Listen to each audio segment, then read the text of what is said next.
"This company is yours if you can read this," mocked the billionaire CEO to the poor cleaner. But he didn't know she held a secret that would destroy everything he built. The sound of laughter echoed through the Titan Nexus event hall like shattering glass. Helena Jackson held the trash bag in trembling hands, not from fear, but from a silent fury she had learned to swallow during 15 years of invisibility. She was 58, her dark skin marked by sleepless nights, her body too thin because food had always been the last priority after paying her children's bills. Her calloused fingers gripped the black plastic while Edward Vance, the billionaire CEO and owner of that tech empire, held up a yellowed paper above his head like a hunting trophy. "This company will be yours if you can read this," he roared, his cheeks flushed with vintage champagne, his eyes gleaming with calculated cruelty. The room erupted in guffaws. Dozens of executives in designer suits, women in dresses that cost Helena's annual salary, all laughing at the cleaner who had dared to exist in the same space as them during the company's 20-year anniversary dinner. The document in Edward's hands was covered in characters that looked like abstract art to most of the attendees. Vertical lines, complex horizontal strokes, symbols that danced on the paper's aged surface. A commercial contract in classical Chinese, dated 1890, part of an international negotiation whose complete details no one in the company had managed to uncover. Not even the 3 specialized translators hired over the last 6 months had managed to fully decipher the manuscript. Edward had chosen this document precisely for that reason. The humiliation needed to be impossible to reverse. Helena should have lowered her head. She should have mumbled an apology and retreated to the service corridor. That was what was expected of her. 15 years of silent expectations weighing down her stooped shoulders. But something inside her refused to bend today. Maybe it was the accumulated exhaustion. Maybe it was the memory of her eldest daughter, Anna, asking this morning, "Mom, how much longer are you going to kill yourself working for people who won't even look you in the eye?" Maybe it was the dusty photo in her wallet, herself at 28, holding the certificate for the top student in her Columbia University linguistics class, specializing in Asian languages, her eyes shining with a future that never arrived. Helena dropped the trash bag to the floor. The dull thud of the plastic hitting the imported marble cut the laughter like a knife. She walked toward Edward with steps that felt firmer than they truly were. Her cheap shoes squeaked against the polished floor. Every foot felt like an eternity. The executives parted like water as she passed, creating an aisle of morbid curiosity. Edward watched her with a twisted smile. He was 52, with perfectly groomed gray hair, wearing a Patek Philippe watch that cost more than Helena's 2-bedroom walk-up apartment in Newark, New Jersey. His collection of historical Asian documents was famous. Pieces he displayed in his office like trophies, without ever truly understanding what they meant. "Well?" he provoked, bringing the document close to Helena but keeping it out of reach, as if she were a child trying to grab a piece of candy. "Going to try your luck, Mrs.?" He left the question hanging, fully aware he didn't know her name. Helena Jackson. Her voice came out stronger than expected. "And I'm not going to try. I'm going to succeed." Silence. A silence so heavy it seemed to suck the oxygen out of the room. Edward blinked. Then he laughed. A genuinely surprised laugh. "Are you serious?" He looked around, seeking complicity from the audience. This is 19th century classical Chinese. Experts with PhDs couldn't crack it. 6 months. Helena said, looking him directly in the eyes for the first time in 15 years of working at the same company. "Give me 6 months and you will have your complete translation. With historical context, technical analysis, contemporary legal application. Everything." The room started murmuring, some chuckling, others uncomfortable. That's when Rob Mason, Titan Nexus chief counsel, rose from his chair.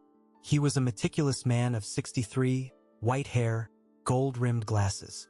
There was something in his expression, perhaps respect for the audacity, perhaps mere legal curiosity.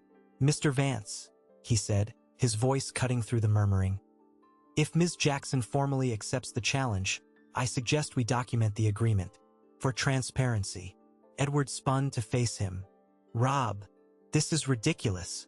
It's a corporate wager, witnessed by dozens of people, including board members. Rob adjusted his glasses. If it's not formalized, it could lead to labor issues. But if it's documented properly, he shrugged. It's registered as consensual and voluntary. Edward considered this. His eyes gleamed with the absolute certainty that no real risk existed. What harm was there in signing something he would never have to fulfill? And what a spectacle it would be if it were officially recorded. The eternal proof of his generosity in giving the cleaner a chance, and the inevitable confirmation of her inferiority. Perfect. Edward clapped his hands. Rob, draft the document. 6 months starting today. He looked at Helena with theatrical disdain. If you can translate this contract completely, with all the technical analysis you so confidently promised, Titan Nexus will be yours. Witnesses. Hands raised across the room. Cell phones started recording. Someone whispered, "This is going viral." Rob worked quickly on his tablet, typing out the terms while Helena stood still, her legs trembling but her expression immobile. 10 minutes later, a digital document was projected onto the wall. The formal agreement, detailing the challenge, the deadline, the consequences. Edward signed with an exaggerated flourish. Then he extended the pen to Helena. She took the Mont Blanc pen that weighed more than all her possessions combined. Her signature trembled slightly, Helena Maria Jackson. But it was there, official, witnessed by 47 people whose names were recorded. When she looked up, Edward was smiling. But there was something new in that smile. A slight edge of uncertainty he couldn't completely disguise. The document remains in the calm. Payne's custody, Rob said, already assuming practical control of the situation. Ms. Jackson will have supervised access during specific hours. Research resources will be made available upon formal request. Helena nodded. She took the contract from Edward's hands. Finally, he permitted it, and held it with a reverence that surprised even herself. The paper was rough, aged, smelling of mold and history. The vertical characters seemed to pulse under her fingers. She knew those characters. God, how she knew them. But no one here needed to know that yet. The news spread through Titan Nexus faster than a virus on an unprotected server. The following Monday, Helena arrived for her shift at 5 in the morning and found the corridors buzzing with gossip. "Did you hear about the cleaner? She went crazy. Thinks she's going to translate that ancient Chinese document. My cousin works in HR. They said she can barely read properly." Helena pushed her cleaning cart through the same marble corridors she had polished for 15 years. The Titan Nexus building was all mirrored glass on the outside, imposing, glistening under the Manhattan sun. Inside, imported marble, fine wood, ornamental plants that cost more to keep alive than Helena's monthly salary. She cleaned all of it. The bulletin boards where Employee of the Month photos appeared, always executives, never anyone from housekeeping. The plaques commemorating corporate achievements. The glass-tabled conference rooms where million-dollar deals were closed on surfaces she left impeccable. For 15 years, she had been invisible. A shadow who passed when everyone had already left, or arrived before everyone woke up. The ghost who ensured their world remained perfect without them ever having to think about how or why. But now people looked. Helena! A voice called her name. It was Joanna Price, a 41-year-old finance department secretary with a kind smile who always said good morning, even when no one else did. "Is it true? About the challenge?" Helena stopped scrubbing the floor. "It's true. But, classical Chinese? I didn't know you." Nobody knew. Helena went back to scrubbing harder than necessary. Nobody asked. Joanna was silent for a moment. Then, "Do you need help? With anything? I have a friend who works at the NYPL, if you need access to." "Thank you." Helena looked up, genuinely surprised. Thank you, Joanna." It was the first offering from a network Helena didn't even know she would need. The first few weeks were brutal. Helena maintained her cleaning routine from 5 in the morning until noon. She couldn't risk losing the job before completing the challenge. Then she rushed home, prepared quick food for her children, and collapsed at the New York Public Library Research Branch until 10 at night. The NYPL had extensive sections on Asian languages. Helena sat at the worn tables, surrounded by stacks of books she hadn't touched in 30 years, and felt the muscle memory return. Her fingers remembered how to hold the brush to draw characters. Her mind recalled the tonal rules, the nuances of context, the differences between modern and classical Chinese. It was like riding a bicycle after 3 decades.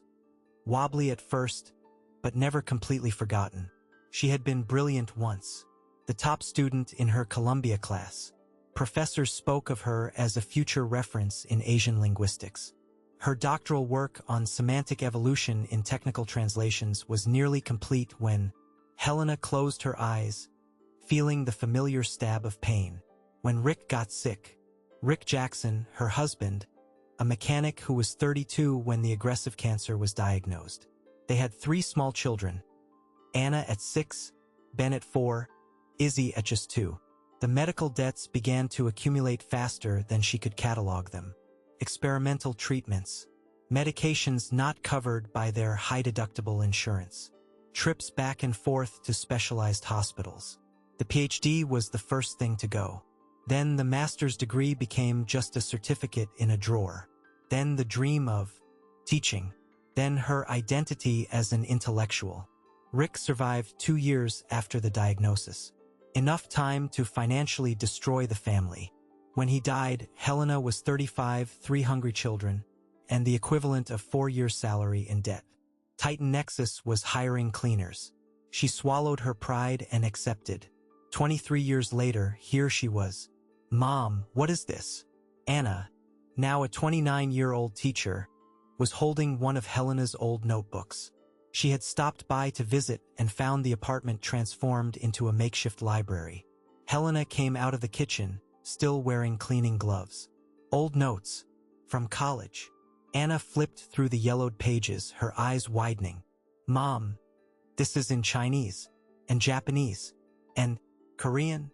She looked at her mother as if seeing her for the first time.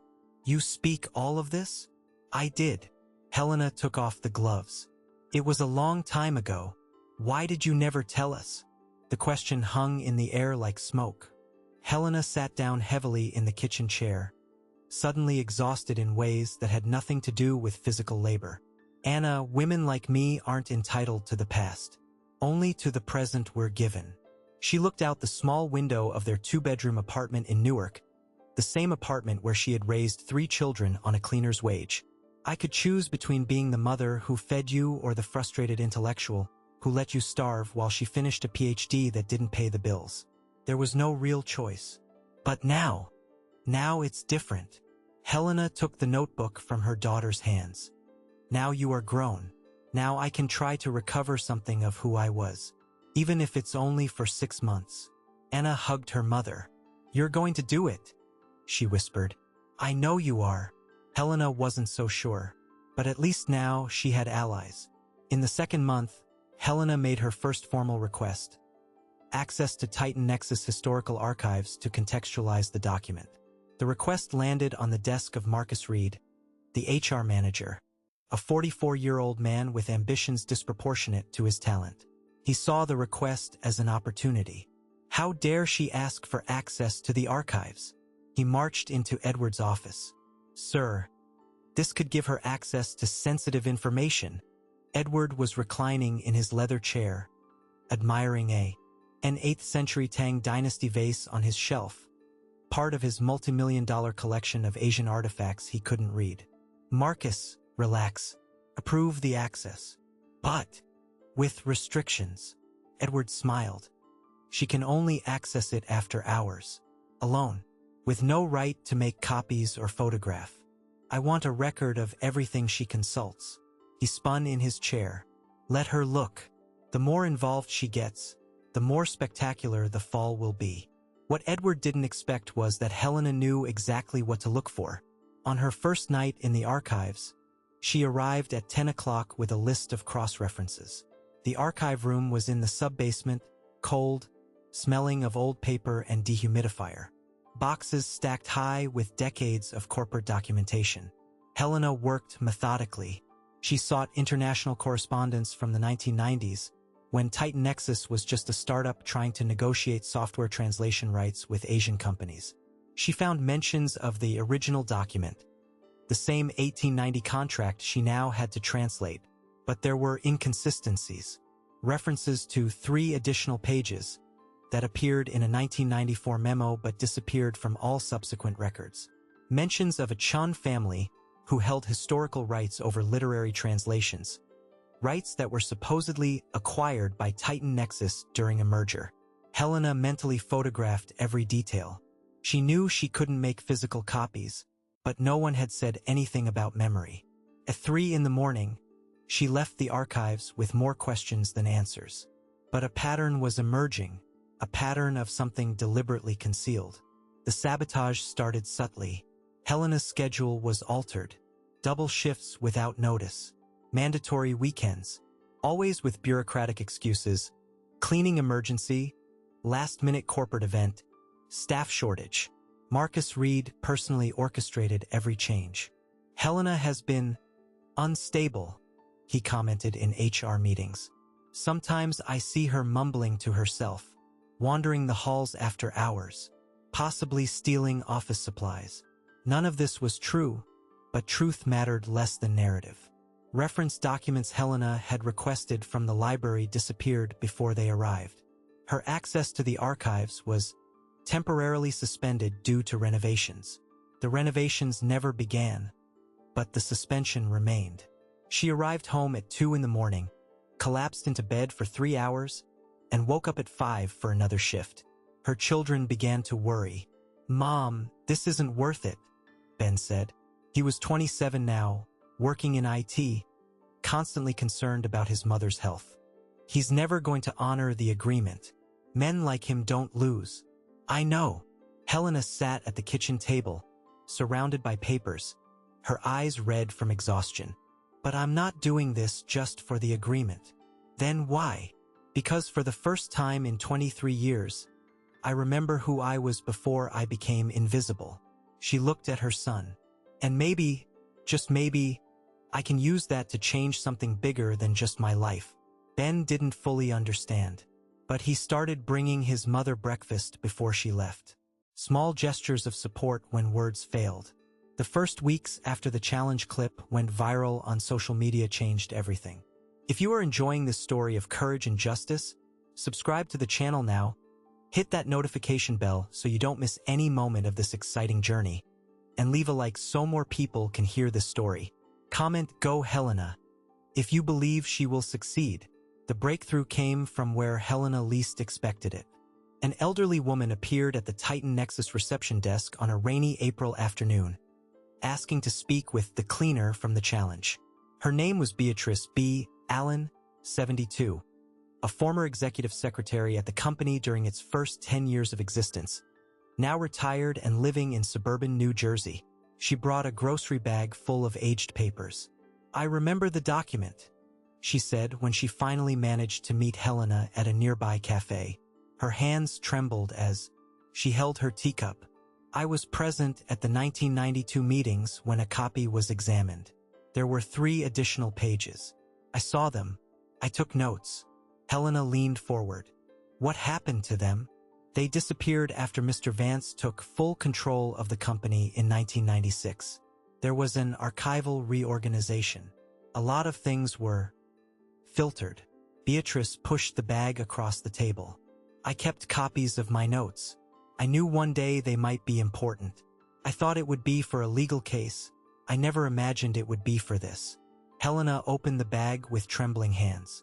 Inside were spiral notebooks with meticulous handwriting, copies of memos, even rough drafts of translations attempted by employees at the time. And most importantly, detailed descriptions of the 3 pages that disappeared. "Why are you helping me?" Helena asked, her voice choked. Beatrice smiled sadly.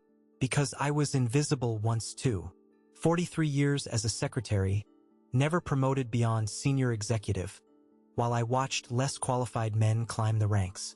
When I retired, they didn't even throw a party. Just a mass email. 'Beatrice is retiring. We wish her success.'" She touched Helena's hand. "If you can expose what they did, it won't just be your victory. It will be for all of us." This alliance changed everything. With Beatrice's notes, Helena began to put the real puzzle together. The 1890 document was not just an ancient commercial contract. It was a perpetual agreement on the intellectual property rights of Chinese literary translations, specifically classic works that had been translated by a family of immigrant linguists in the early 20th century. The Chen family had established the first technical and literary translation services in the area. They had documents, contracts, guarantees that any future use of their translations would generate compensation for descendants. When the digital world arrived, those translations were digitized and monetized, but the family never received their share. Titan Nexus acquired a small digital publisher in the 90s that, in turn, had acquired the orphan files of those translations. The 3 missing pages of the contract were precisely those that detailed the perpetual profit participation. Edward knew. Beatrice had memos proving he knew. Helena worked feverishly in the following weeks, cross-referencing Beatrice's notes with public records from the National Archives, immigration files, even old municipal deeds. She found descendants of the Chen family. The great-granddaughter, Mei Chun, was alive, 68 years old, living in the Midwest, having never received a cent of the rights her family had earned a century ago. The updated debt, with compound interest, exceeded $300 million. In the 4th month, Helena made her first partial presentation, as required by the terms of the agreement. The conference room was arranged like an inquisition court. 15 executives sitting in a semicircle.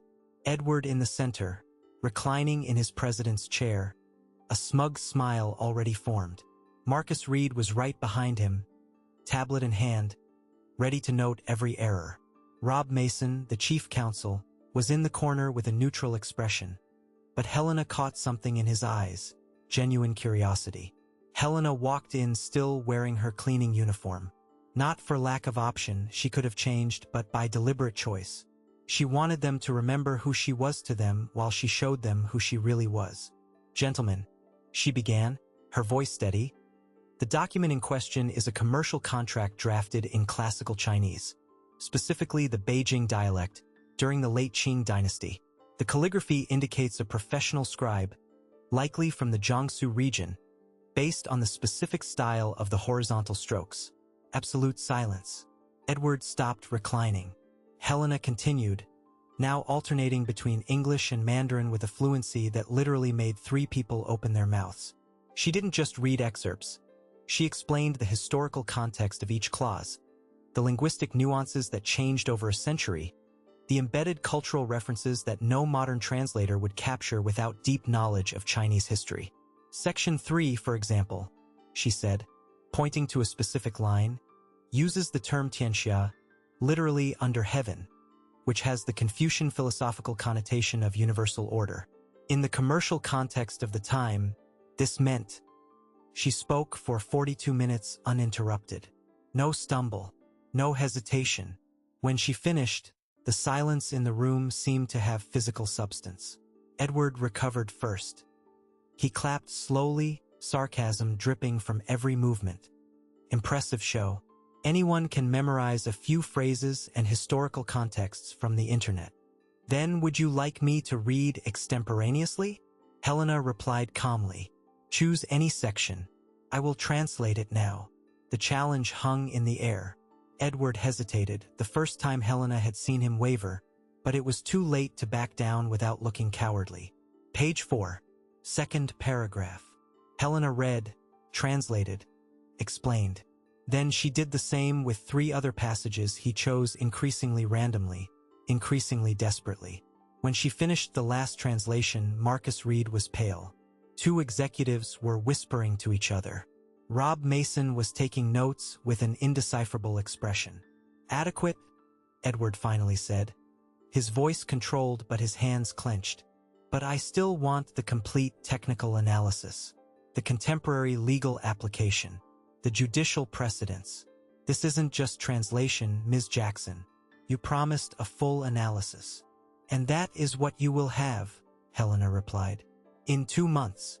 She walked out of the room with trembling legs. But no one saw. Only when she reached the sub-basement restroom, her restroom, the one for the invisible staff, did she allow the tears to fall. Tears of exhaustion, of fear, but also of something she hadn't felt in decades. Fierce hope. The news of the presentation immediately leaked. Joanna wasn't the only one. There was now an entire network of mid-level employees who began to see Helena as a symbol of resistance. Carlos from the IT department offered discreet access to international legal databases. Amanda, a law intern, passed her academic articles on historical intellectual property. Even Roger, the night security guard, began to forget to log when Helena stayed in the archives past authorized hours. It was silent but powerful solidarity. Edward realized he was losing control of the internal narrative. He called an emergency meeting with Marcus. "She needs to be discredited before the final presentation," Edward said, running a hand through his hair. A nervous gesture he never displayed. "Find something. Anything. Theft, improper behavior, mental instability. I cannot lose to a cleaner." "We're working on it," Marcus assured him. "But sir, there's a problem. Some employees are sympathetic to her. If we force an unjustified dismissal now, it could turn into a wrongful termination lawsuit. Then offer her money." Edward opened his drawer, pulled out his personal checkbook. "How much does her silence cost?"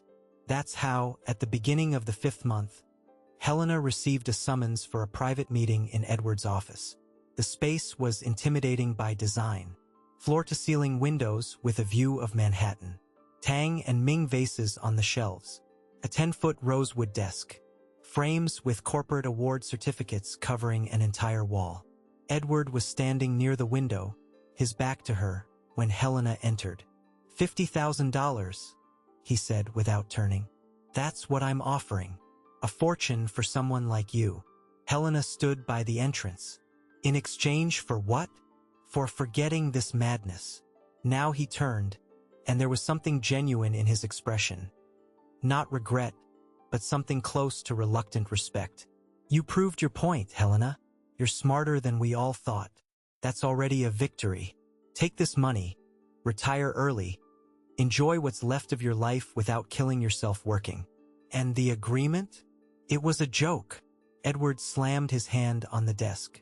"A drunken joke that got out of control. Do you really think an agreement made under those circumstances is valid? My lawyers will destroy it in court if you proceed."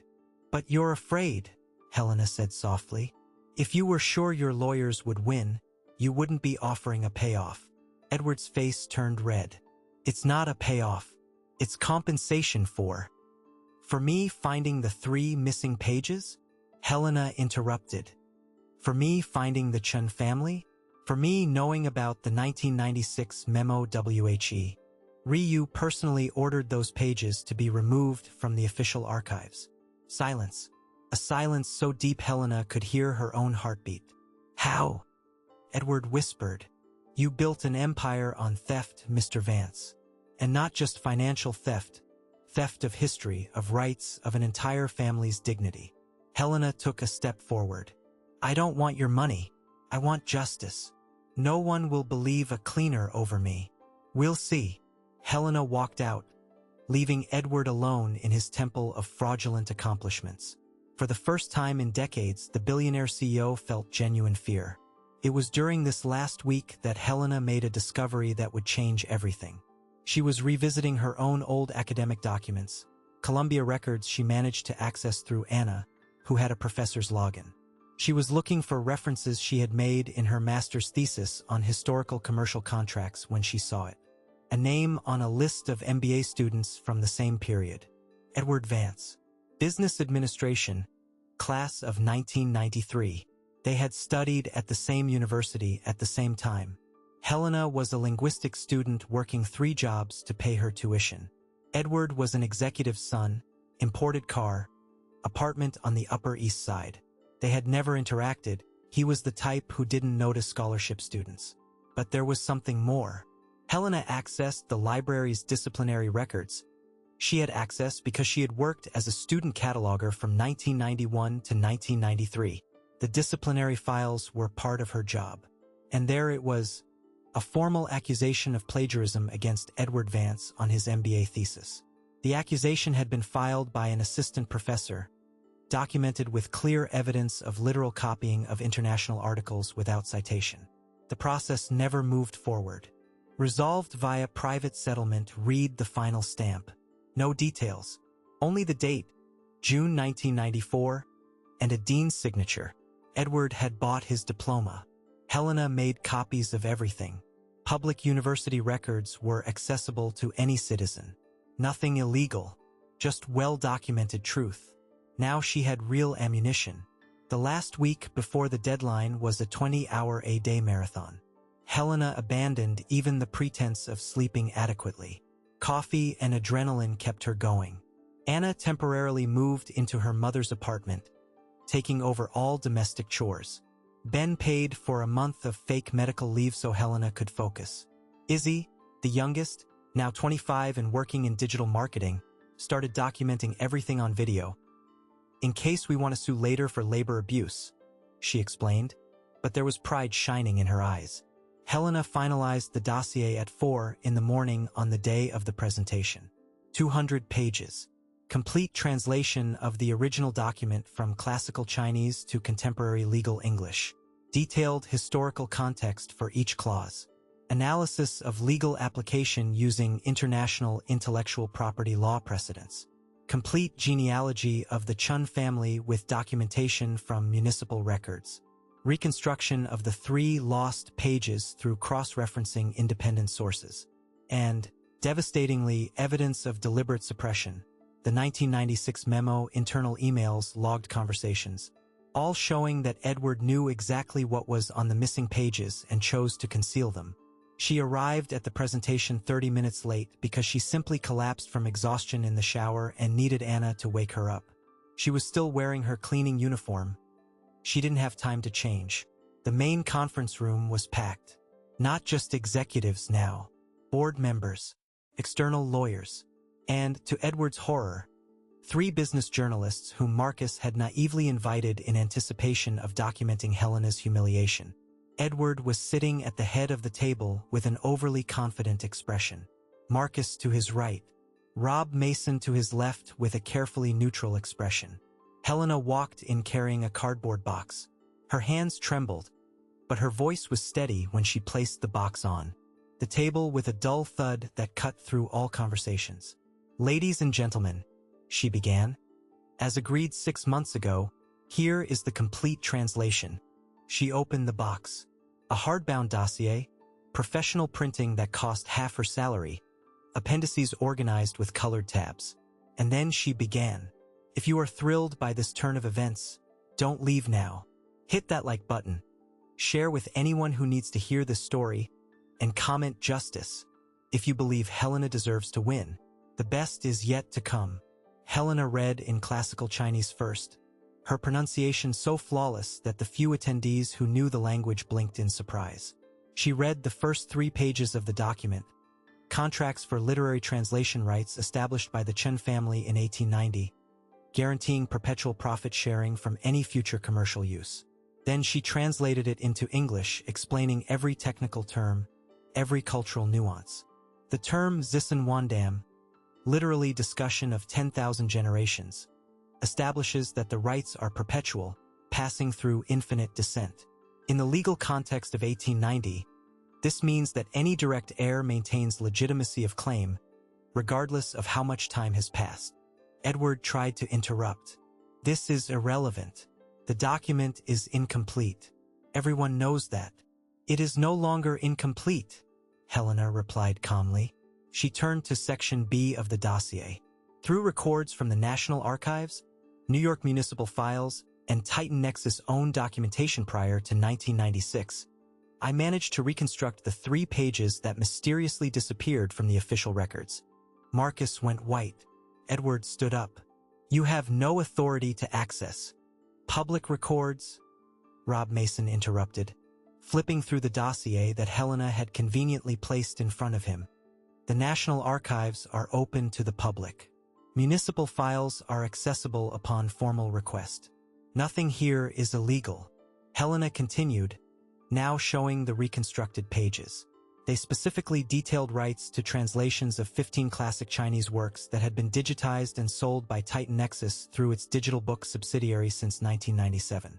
Works that generated, over the past 25 years, approximately $380 million in accumulated sales. The Chun family, yes, who'd have received 15% of that value according to the original contract. They never received a cent. We have the Chun family's great-granddaughter, Mei Chun, living in the Midwest, Helena explained. She didn't even know historical rights existed until I contacted her 2 months ago. She has all the family records, complete genealogy, corroborating documentation. Edward was visibly sweating now. This is absurd. There's no way to validate. Helena cut him off by opening Section C. There is, because you knew. She displayed the 1996 memo. An internal email with Edward Vance's digital signature, addressed to 3 executives at the time. Subject line, Chun document problem, permanent solution. In the body of the email, explicit discussion about removing problematic pages from physical files and ensuring digital versions are properly edited. Total silence in the room. One of the journalists started typing frantically. This is, Edward began. Deliberate suppression of evidence, Rob Mason finished. The lawyer was now reading the dossier with the expression of someone watching a slow-motion train wreck. Mr. Vance, this is potentially criminal, and it is certainly grounds for a massive civil lawsuit. But wait, Marcus tried to recover. Even if all this is true, the wager agreement has no real validity. It was made during a dinner, with everyone drunk. It's clearly a joke that. It is a valid contract witnessed by 47 people and formally documented by the company's chief counsel. Rob interrupted. Technically, Ms. Jackson has fulfilled not only the minimum requirement to read the document, but has exponentially exceeded any reasonable expectation for technical analysis. One of the board members, a 61-year-old woman named Dr. Evelyn Shaw, raised her hand. Ms. Jackson, what exactly is your academic background? Helena took a deep breath. This was the part she had avoided revealing until now. Bachelor's in Linguistics from Columbia University, 1988. Master's in Applied Linguistics specializing in Asian Languages, 1991. I was 6 months away from completing my PhD in Technical Translation and Semantic Evolution when I had to abandon it in 1993 due to a family emergency. Silence broken only by dropped pens. You are Dr. Helena Jackson? One of the other board members asked, lowering his glasses. The Helena Jackson who published Comparative Analysis of Tonal Structures in Sino-Brazilian Technical Translation? That article is a staple, cited in, at least 50 academic papers. Only 43, last I checked, Helena replied with a ghost of a smile. But yes, that Helena Jackson is me. Edward slumped into his chair. Marcus looked like he was having an aneurysm, but Helena wasn't finished. And since we are in full confession mode, she opened the last section of the dossier. There is an additional item regarding academic legitimacy. She displayed the Columbia disciplinary records. Plagiarism accusation. Edward Vance's name highlighted. Resolved via private settlement, in a red stamp. You never legitimately completed your MBA, Mr. Vance. You bought your way out of a plagiarism process because your father made a generous donation to the university that year. I know because I was the student cataloger who filed this document in 1994. Helena looked directly at him. So when you decided to humiliate me for being just a cleaner, you forgot to consider that perhaps I possessed qualifications you never honestly earned. One of the journalists audibly muttered, "Oh my God." Dr. Shaw stood up. I convene an emergency board session. Now, in this room. Ms. Jackson, please wait outside. Mr. Vance, you stay. 3 hours later, Rob Mason came out of the room and found Helena sitting in the corridor, surrounded by employees who had formed a silent vigil. Joanna was holding her hand. Carlos had brought her water. Amanda was sitting on the floor next to her. Ms. Jackson, Rob said, and there was something different in his tone, genuine respect. The board would like to speak with you. Helena entered the room where 24 hours earlier she had been interrogated like a criminal. Now, the seating was different. Edward was not at the head of the table. He was leaning against the back wall with two lawyers beside him. Dr. Shaw occupied the main chair. "Ms. Jackson," she began, "the board recognizes that you have extraordinarily fulfilled the terms of the agreement. Technically, this means that control of Titan Nexus would pass to your name." Helena nodded, her heart pounding. "However," Dr. Shaw continued, "we understand that this was never truly your intention, so the board would like to propose an alternative resolution." Helena waited. "First, Mr. Vance will be forced to resign as CEO effectively immediately. Transition process will be instantaneous.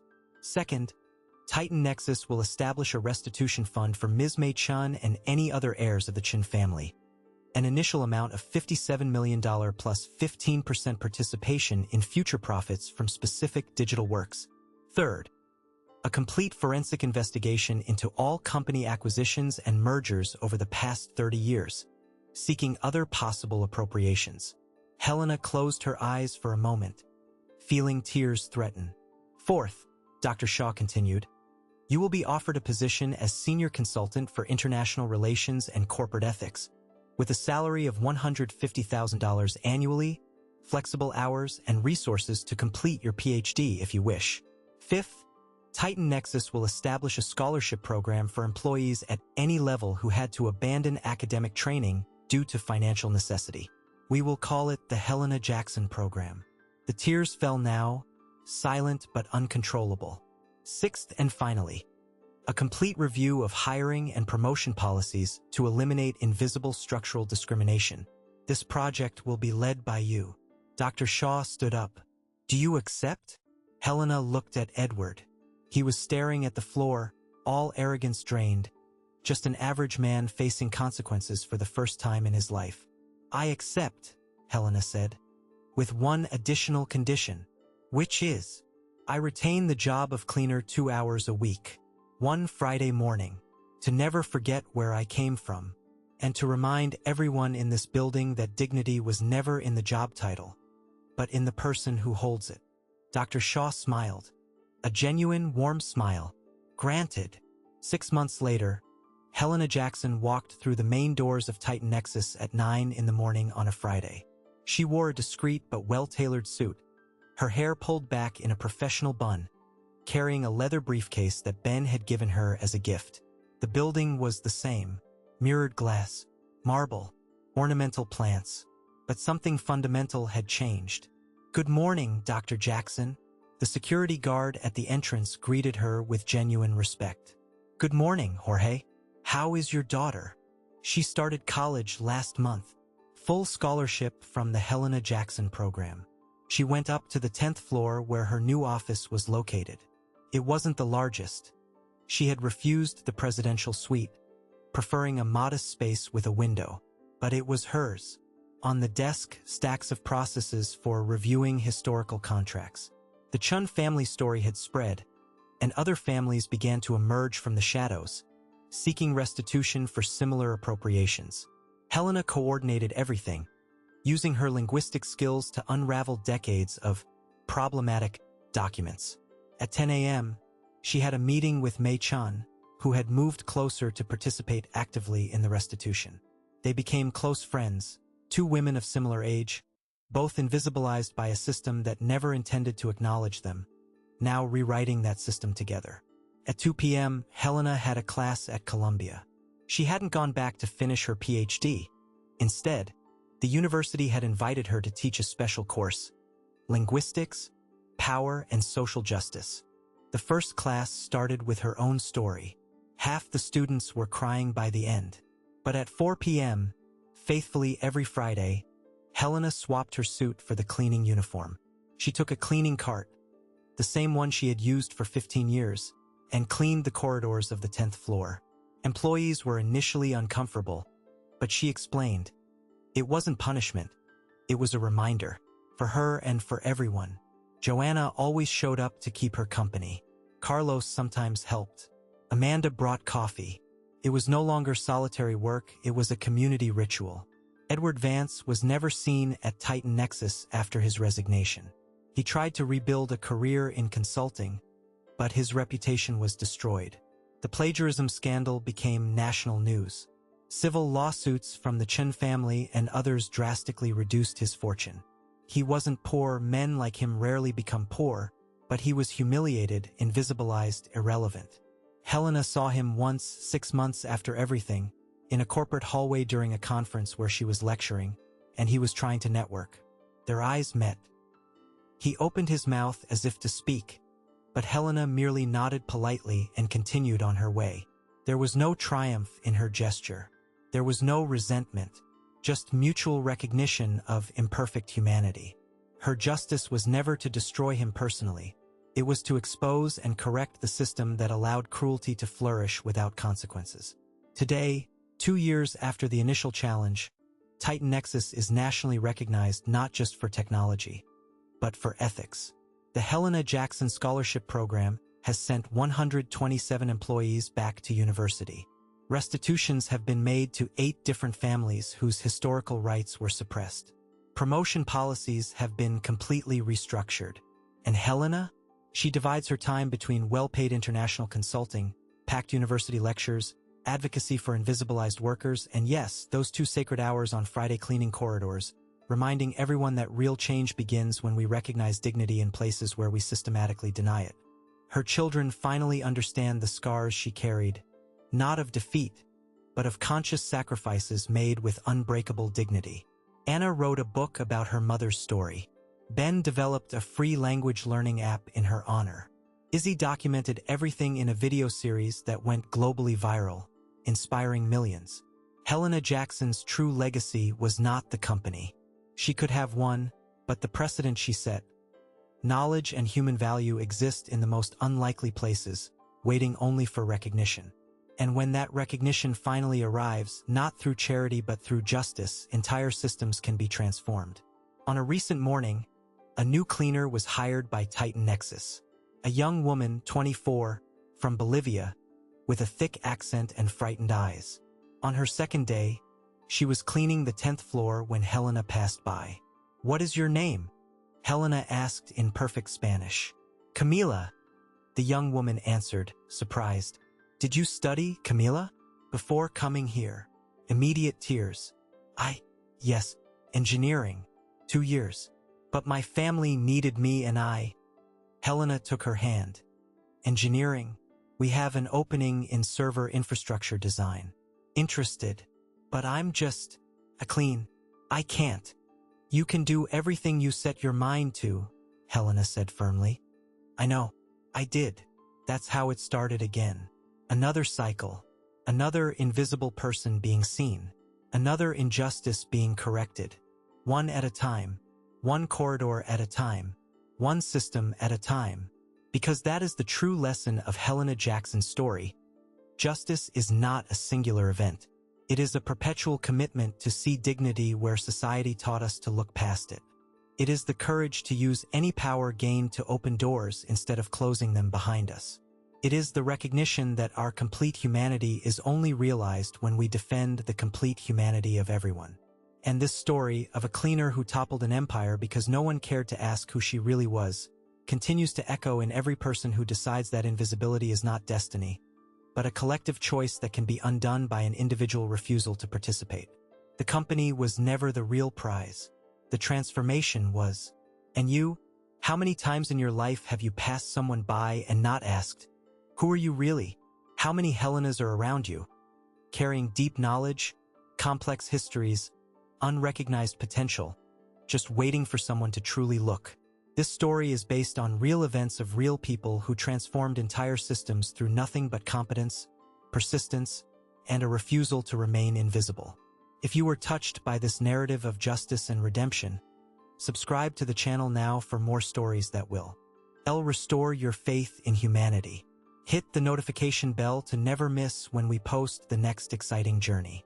Leave a like if you believe that dignity has no connection to job title. Share so your friends and family can learn about Helena Jackson's story. And comment exactly this phrase: "Dignity is not negotiable." We want to see 10,000 comments from people who refuse to accept invisibility as destiny. Every week we bring real stories of overcoming adversity, redemption, and delayed justice. Of people who proved that background does not determine value. Of systems that were transformed by individuals who refused to accept injustice as normal. From the bottom of our hearts, thank you for watching until the end. Your presence here, your engagement, your willingness to believe that change is possible. All of it matters. Come back soon. We will be here, telling the stories that need to be told. A warm embrace, and until the next journey. Disclaimer. This narrative is a work of creative fiction based on universal archetypes of social injustice and redemption. Any resemblance to real persons, existing companies, or specific events is coincidental. The purpose of this content is entertainment and reflection on social dynamics, not factual representation of individuals or organizations. No real accusations are being made against specific people or entities. This channel does not encourage, promote, or glorify any form of unethical, illegal, or harmful behavior. The situations presented are dramatizations created to explore themes of social justice, human dignity, and personal transformation within a fictional narrative context.